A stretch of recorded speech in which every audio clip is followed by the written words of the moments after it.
Hello, welcome to our endoscopy suite at St. Croix Regional Medical Center.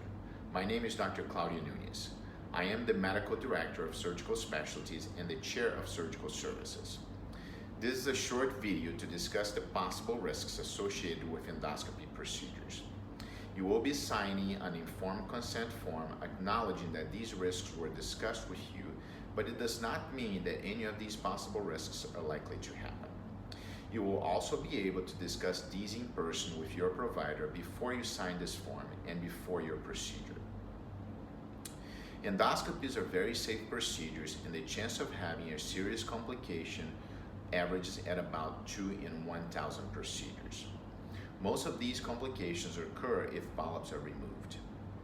Certain patient populations have an increased risk of having complications, such as patients older than 80 and patients with other serious medical problems, such as history of stroke, COPD, atrial fibrillation, and heart failure.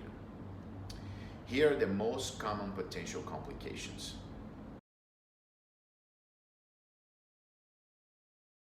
The most frequent problems that can occur during sedation for your procedure involve the heart and lungs. The chance of having complications is 2 to 5 per 1,000 procedures. We provide extensive monitoring of all your vital signs to make sedation very safe.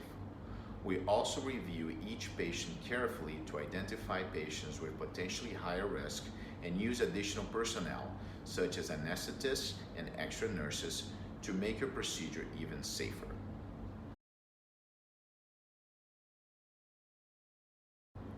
Major bleeding occurs most frequently when polyps are removed. The chance of having this complication is 1 to 2 per 100 procedures. The bleeding can occur even a few days after the procedure, but most of these can be treated with close observation.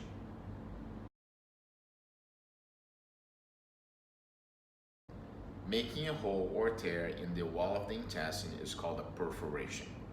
This complication happens in less than 1 in 1,000 procedures. This complication sometimes requires surgery to fix it.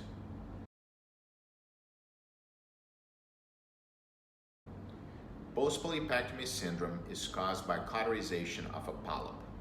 This can happen 1 to 5 days after the procedure. Patients can have fevers and abdominal pain. The chance of having this complication is 7 per 10,000 procedures. Most can be treated with close observation.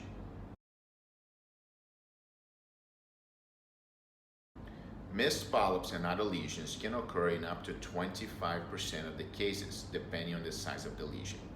The chances of missing a large polyp or cancer is only 2%. It is very important that you follow your doctor's recommendations regarding follow-up endoscopies after your procedure.